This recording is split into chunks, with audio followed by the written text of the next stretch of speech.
War of the Wall by Toni Cade Bambara. Me and Lou had no time for courtesies. We were late for school, so we just flat out told the painter lady to quit messing with the wall. It was our wall, and she had no right coming into our neighborhood painting on it. Stirring in the paint bucket and not even looking at us, she mumbled something about Mr. Eubanks, the barber, giving her permission. That had nothing to do with it as far as we were concerned. We've been pitching pennies against that wall since we were little kids. Old folks have been dragging their chairs out to sit in the shade of the wall for years. Big kids have been playing handball against the wall since so-called integration, when the crazies across town poured cement in our pool so we couldn't use it. I'd sprained my neck one time boosting my cousin Lou up to chisel Jimmy Lyon's name into the wall, when we found out he was never coming home from the war in Vietnam to take us fishing. If you lean close, Lou said, leaning hipshot against her beat-up car, you'll get a whiff of bubblegum and kids' sweat, and that'll tell you something, that this wall belongs to the kids of Taliaferro Street. I thought Lou sounded very convincing, but the painter lady paid us no mind. She just snapped the brim of her straw hat down and hauled her bucket up the ladder. You're not even from around here, I hollered up after her. The license plates on our old piece of car said New York. Lou dragged me away because I was about to grab hold of that ladder and shake it, and then we'd really be late for school.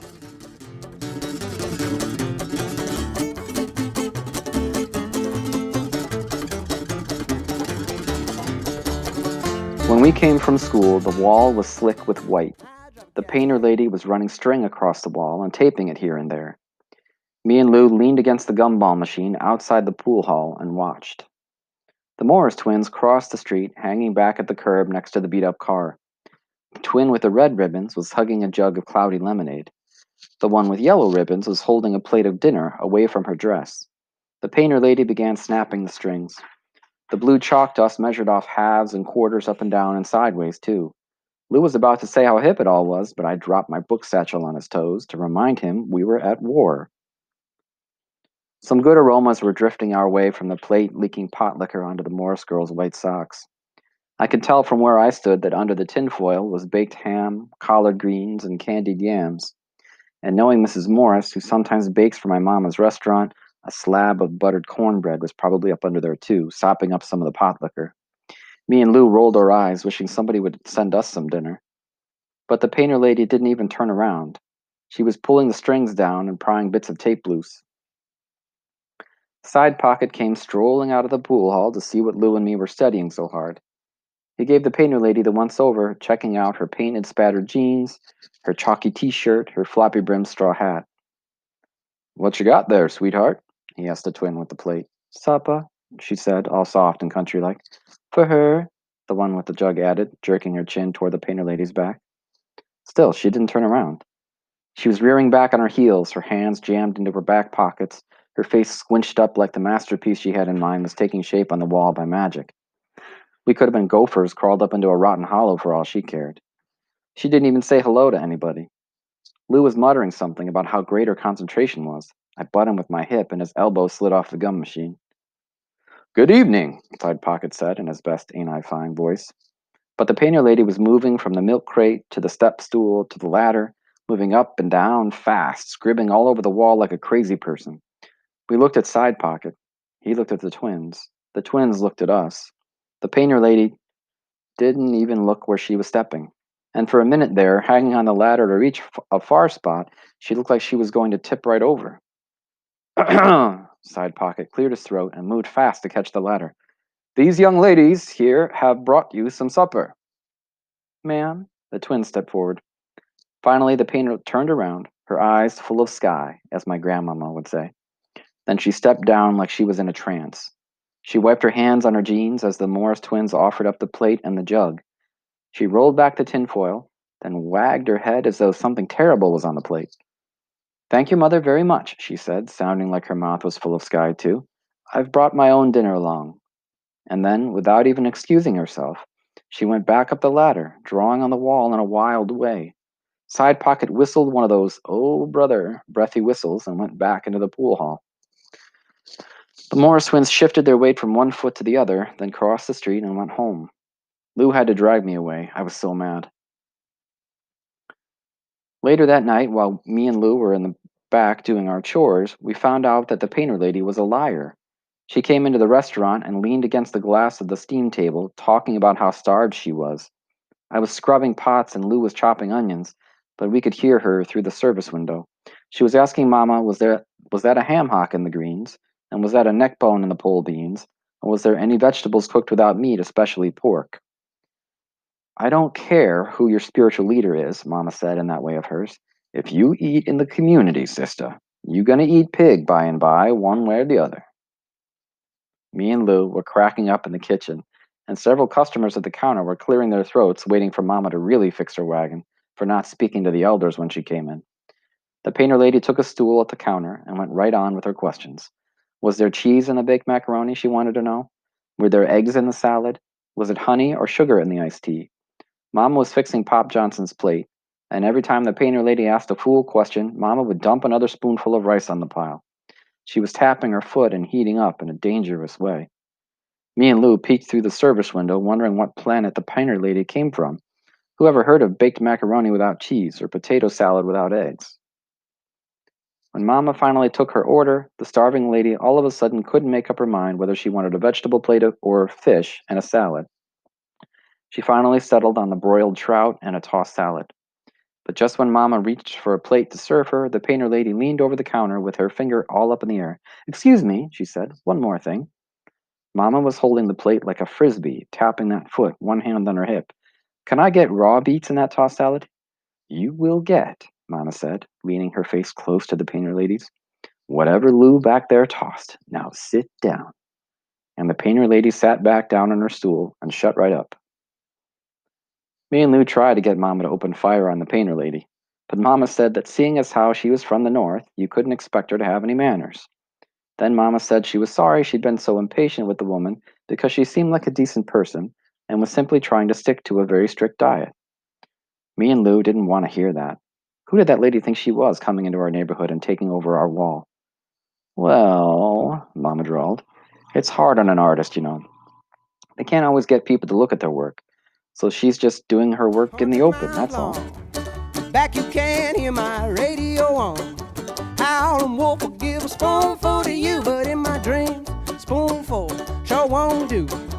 I pull laces, he does too. When I wake up, I don't know what to do. I battle them demons.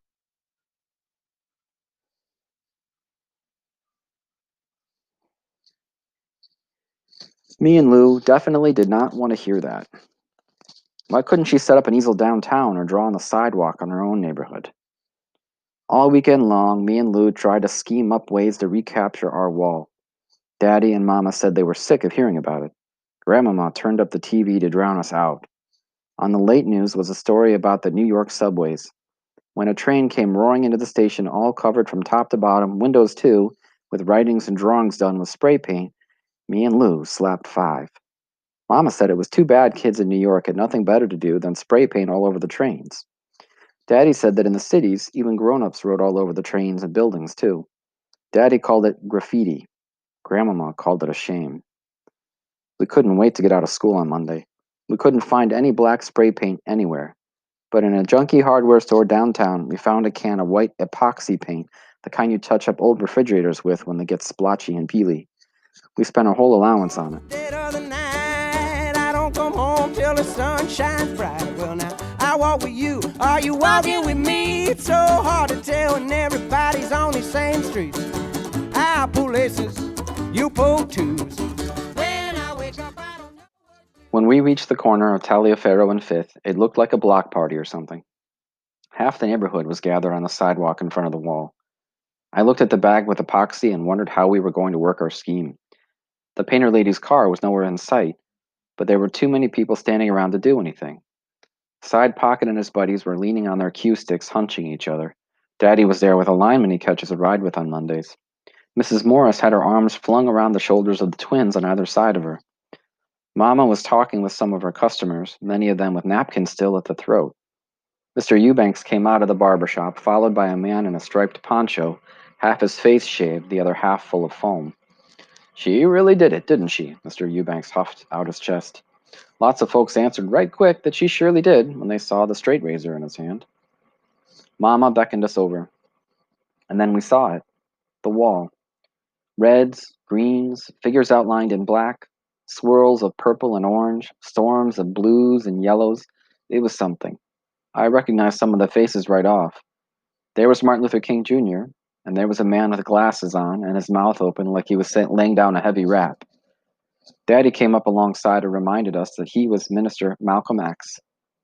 The serious woman with a rifle I knew was Harriet Tubman because my grandmama had pictures of her all over the house. And I knew Mrs. Fannie Lou Hamer because a signed photograph of her hangs in the restaurant next to the calendar. Then I let my eyes follow what looked like a vine.